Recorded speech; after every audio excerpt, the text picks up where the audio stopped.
Hi, this is a video mainly for third hour that is going to be gone for the registration rush. And I wanted to just go over some things that I covered in my other classes. One of them is if you're struggling at all with anything that we've been doing, I just wanted to really point out that I have this folder here called Extra Practice, and it has videos that are different than the ones that you've already seen. It has worksheets with answer keys. Also, if you're having any issues with calculator and getting the correct answers, or if you just want a refresher on scientific notation. So that's one resource that I wanted to talk to you about. The next thing I wanted to talk to you about is the mole map. So if you printed this, awesome. If not, sketch this in your notebook with me, and I would definitely recommend that you use it while you're learning moles until you get really good at it. And some of you will want to use it all the time. So I'm just going to have you label it with me. So normally we're just interested in atoms here. If I go between atoms and moles, I'm going to use Avogadro's number.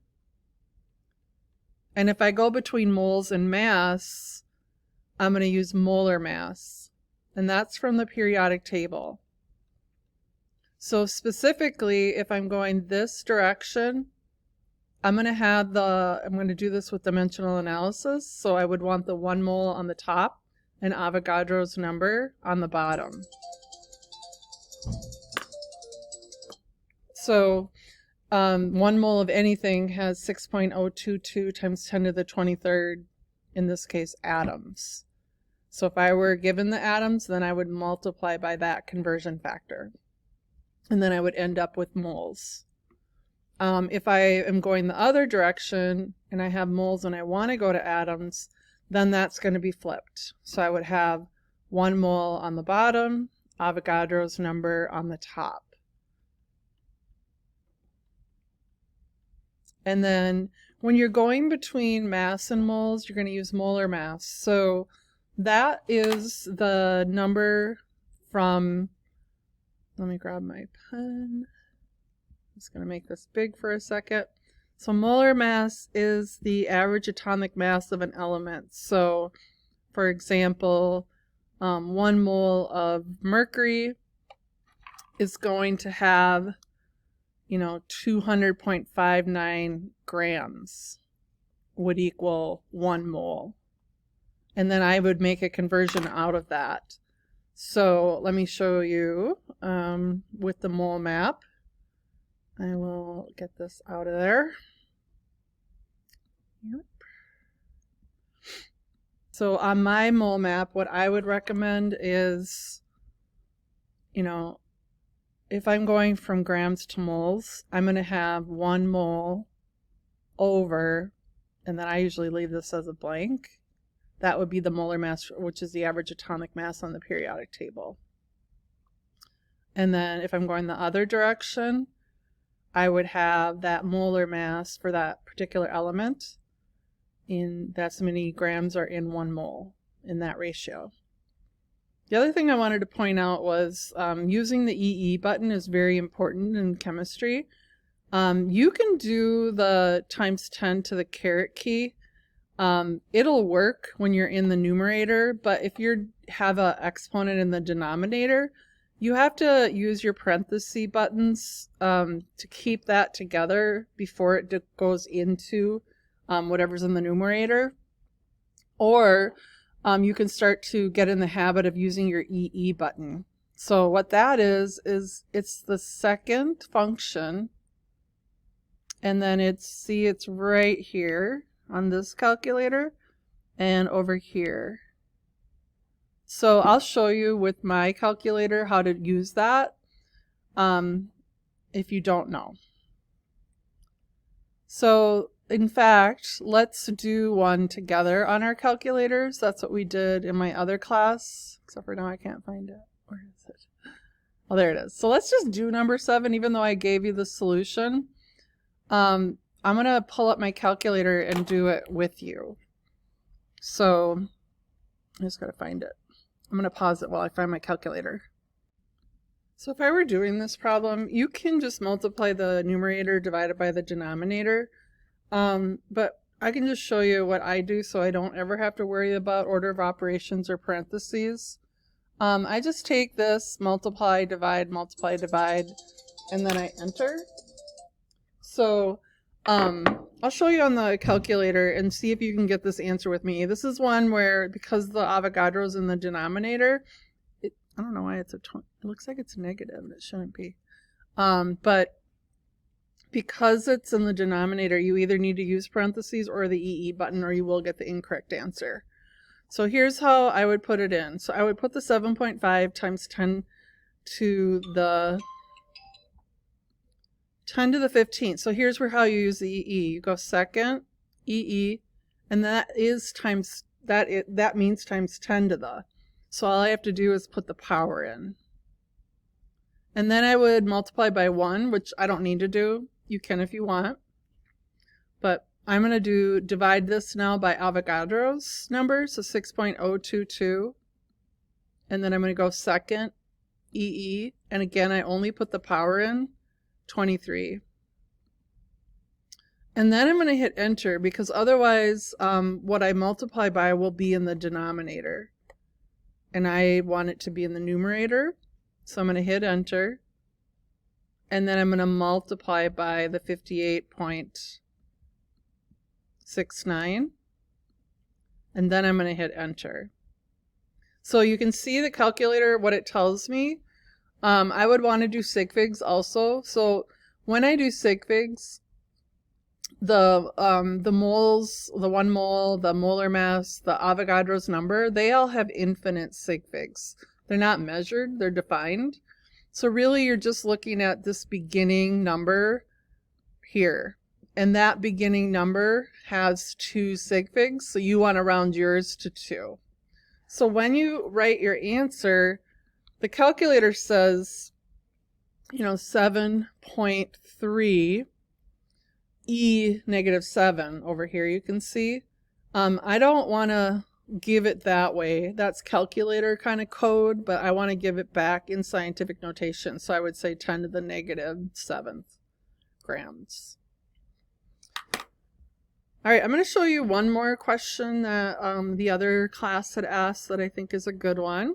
And we're going to do number 9 on the worksheet. So if you did it, you can just check your work with me, and then if you didn't, now you could do it with me and just see how it goes. So this question is asking you, if you had 9 grams of aluminum, like in my hands, and then I figure out how many atoms of aluminum that is, but now I'm just going to say, ooh, magically it turned into gold. Then how many grams of gold would I have?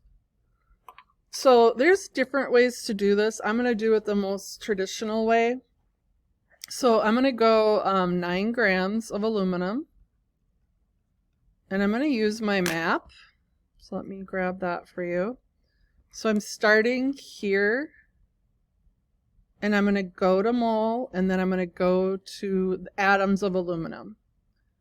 So my first step is the molar mass of aluminum from the periodic table. There's that many grams of aluminum in 1 mole of aluminum. So that's this step right here. That would get me to moles. So I'm going to cancel my grams. I'm at mole, but I'm going to keep going out to atoms. So now I'm going to use Avogadro's number. There's that many atoms in 1 mole of anything, but we're talking about aluminum. Then I'm going to grab my calculator and put that in. So I would go 9 times 1 divided by 26.98. Then I'm going to hit enter. And then I'm going to multiply by Avogadro, 6.022. You can use the caret key here because it's not in the denominator, but I want to just get you in the habit of using your EE. So to the 23rd, then I'm going to hit enter. So my answer is 2, essentially, and I'm not going to round it, I'm going to hold it in my calculator, but so 2 times 10 to the 23rd about. So what I'm going to do then is I'm going to assume 2 blah, blah, blah, though I'm going to keep the answer, and not round till the end. To the 23rd atoms of aluminum. But now I'm saying, well, what would that then be if those were atoms of gold? What would the mass be? So I'm going to go up here and work. This is not the solution to number 8. So let's assume then that I have 2 times 10 to the 23rd atoms of gold. And I want to know how many grams. So now I'm going to reverse. I'm going to go from atoms to moles, moles to grams. So my first step is 1 mole of gold has Avogadro's number of atoms. So if I cancel, I'm in mole, I'm right here. Next step, I'm going to use the molar mass of gold, which is, I think, where is it again? 196.98, I think. Can't find it. I think it's that. I'm just going to put this in. If I'm not correct, it's just because I'm doing it from memory. So there's that many grams because that's the molar mass of gold in 1 mole of gold. So if I had to make a test tube of gold, it would be really heavy and big. Okay, so then you can see that my moles cancel and I'm in grams. Then I would want to grab my calculator again. And where'd it go? It's hiding. So I still have that 2 times 10 to the 23rd unrounded. Now I'm going to take that answer and divide by Avogadro and use my EE. And then I'm going to multiply by, let me just double check that that really is the right for gold. 196, oh, it's 196.97. I'm off by 1. Okay, so back to my calculator, multiply by 196.97, and then I'm going to hit enter, and there's my answer, unrounded. But if you look at the original question, 9.0 grams has 2 sigs, so I want to answer with 2, so my answer would be 66 grams. And I think the answer key says 65, so I would be lenient on that because it just depends on whether you held that number in your calculator, which I usually try to hold them until the end and then I round, but my answer key didn't reflect that this time. So I'm going to let you guys go, but that was just kind of some of the problems I would have went over with you if you hadn't had the registration rush.